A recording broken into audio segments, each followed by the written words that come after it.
Math solutions for everyone. Good morning. Lecture number 23 practice set 3.2 में आज हम 8th problem देखने वाले हैं।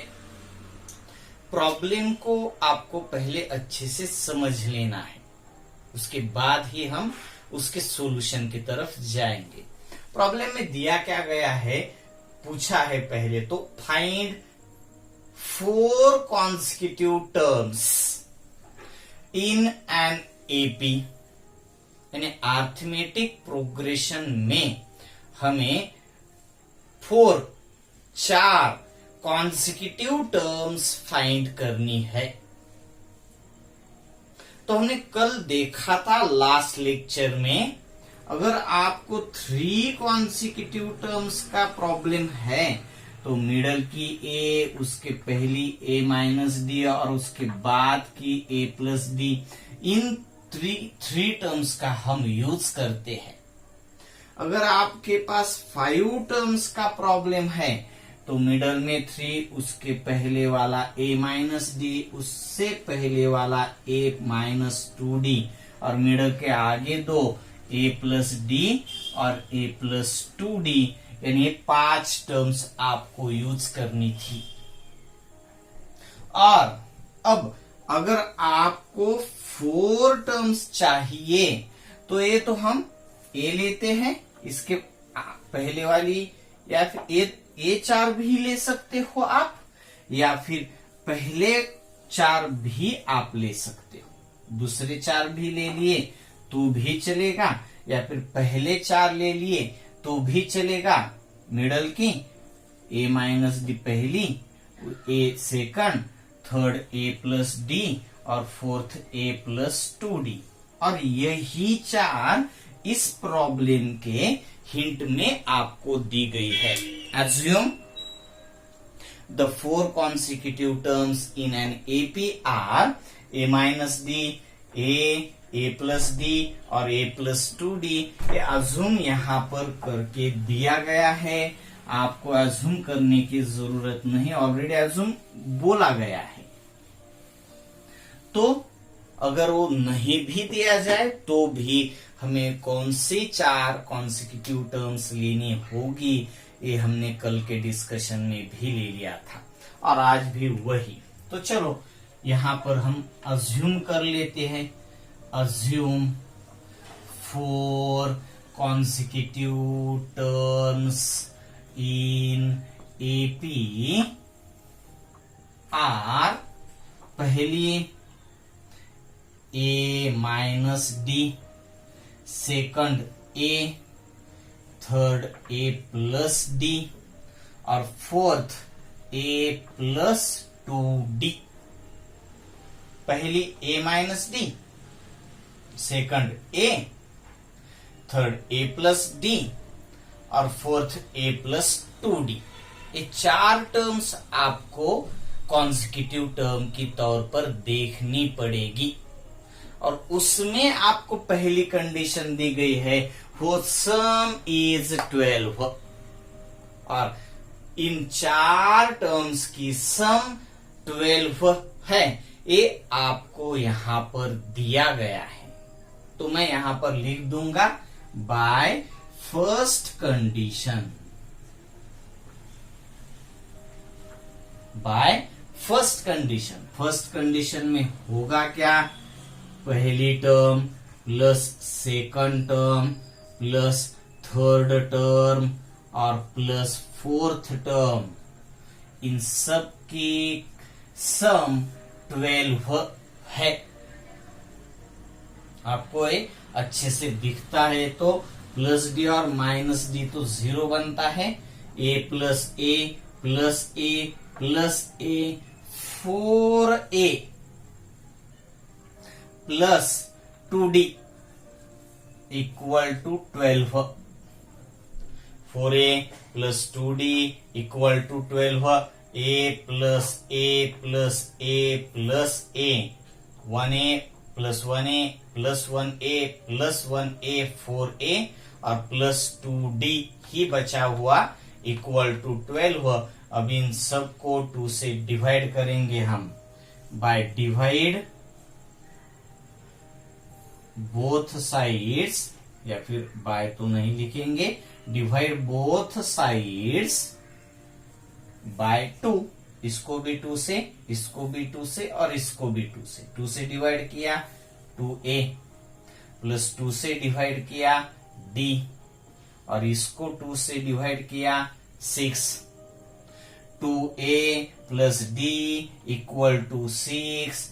इसको मैं इक्वेशन नंबर फर्स्ट दे रहा हूं।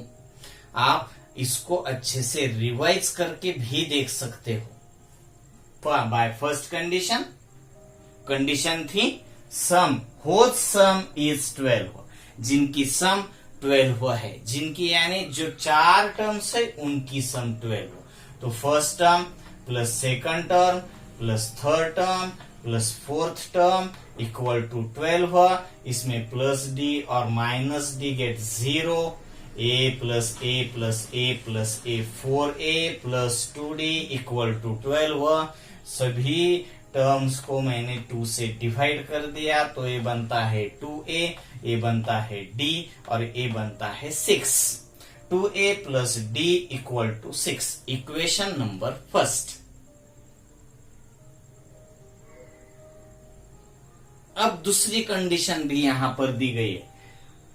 एंड सम ऑफ से third and fourth term is 14। Third और फोर्थ, थर्ड ए तो first term a minus T, ए second term a plus D, third term a plus 2d, fourth term, third और fourth term की sum 14 दी गई है। तो मैं इसको लिखता हूं by second condition.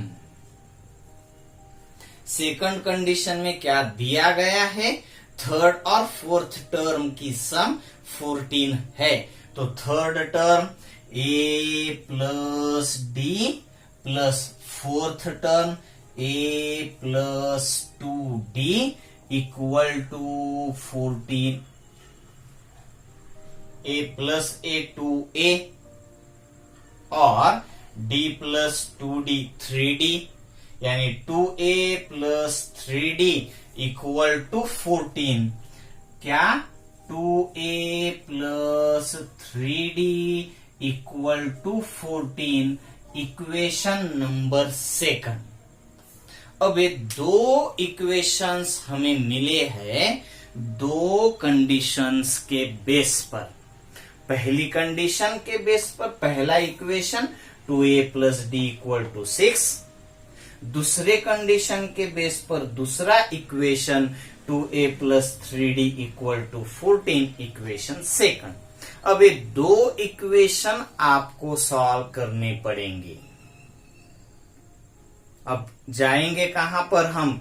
First chapter में लीनियर इक्वेशंस इन टू वेरिएबल्स में जाएंगे और वहां पर आपने इस टाइप के बहुत से एग्जाम्पल्स देखे हैं और बहुत से इक्वेशंस सॉल्व किए हैं अलग अलग मेथड्स से। टू वेरिएबल्स का लीनियर इक्वेशन है, लीनियर इक्वेशंस इन टू वेरिएबल। यहां पर आपको 2a plus D equal to 6, यहां पर 2a plus 3d equal to 14। आप यहां पर a कैंसल कर पाएंगे। अगर ये आपका 0 होता है तो a बचेगा नहीं, आपको d की वैल्यू मिल जाएगी। और d की वैल्यू आप यहां पर भी यूज करेंगे या फिर यहां पर भी यूज करेंगे तो a की वैल्यू आपको मिल जाएगी। बहुत ही सिंपल है, ठीक है। तो हम सॉल्व भी कर लेते हैं। 2a और 2a तो 0 बन जाएगा, मगर बिगर माइनस स्मॉलर कर लेते हैं, यानी subtract first from second. Smaller subtract करेंगे बिगर में से, बिगर माइनस स्मॉलर, तो सब्सट्रैक्ट करना पड़ेगा आपको।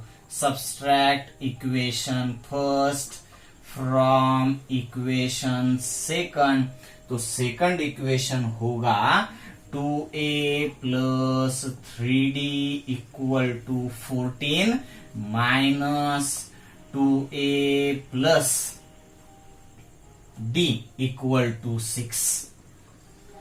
सब्सट्रैक्शन की वजह से माइनस, ए भी माइनस और ए भी -2a गेट 0, 0 बन जाता है, 0 है यानी यहां पर ये बचता ही नहीं।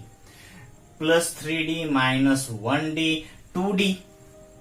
2d इक्वल टू 14 माइनस 6 का कैलकुलेशन 8। या अब d आपको मालूम होता है, d है कितना, तो 4 है। 2 डिवाइड में गया ना, 8 डिवाइडेड बाय 2 का कैलकुलेशन 4, d की वैल्यू 4 मिल जाती है आपको। अब d यहां पर भी रख सकते हो आप, या फिर यहां पर भी रख सकते हो। इजी फर्स्ट इक्वेशन है, तो मैं फर्स्ट में d की वैल्यू पुट करके e की वैल्यू फाइंड करूंगा, और उसके बाद ही मैं फर्स्ट, सेकंड, थर्ड और फोर्थ टर्म फाइंड करने के लिए जाऊंगा। Put d equal to 4 in equation first equation मैं यहां पर नोट कर रहा हूं। 2a plus d equal to 6, 2a plus 4 equal to 6, plus 4 होगा -4, यानी 2a equal to 2, a equal to 1। अब आपके पास a की भी वैल्यू है और d की भी वैल्यू है, तो आप first term, second term, third term और फोर्थ टर्म, चारों भी टर्म्स आप फाइंड कर सकते हो। तो करते हैं, चलो। Now first term equal to a minus d, a की वैल्यू 1 माइनस d की वैल्यू 4, 1 माइनस 4 होगा -3। First term equal to a minus d, 1 minus 4 -3। First term तो आपको मिल गई, -3 है। अब आप सेकंड टर्म फाइंड कर सकते हो। सेकंड टर्म तो आपको फाइंड करने की जरूरत नहीं, मैं नीचे लिख देता हूं a, और वो वैल्यू है 1। आपको सेकंड टर्म भी मालूम हो गई। अब थर्ड टर्म आप फाइंड करेंगे। Third term equal to a plus D, यानी 1 प्लस 4 यानी 5 है। थर्ड टर्म भी आपको मालूम हो गई। और अब आप फोर्थ टर्म फाइंड करेंगे। Fourth term equal to a plus 2d, a की वैल्यू 1 प्लस 2 ऑफ 4, 1 प्लस 8 यानी 9। यानी अब आपको first term, second term, third term और फोर्थ टर्म, चारों टर्म्स मिल गई। सिर्फ आपको अब यहां पर फुल सेंटेंस में आपका आंसर लिखना होगा। और वो आंसर आप लिखेंगे क्या? Therefore, -3, -3, -1, -5, -9 are the 4 consecutive terms in given AP या फिर that AP। ओके, इसको अच्छे से रिवाइज कर दीजिए, बहुत ही जरूरी प्रॉब्लम है। बाय।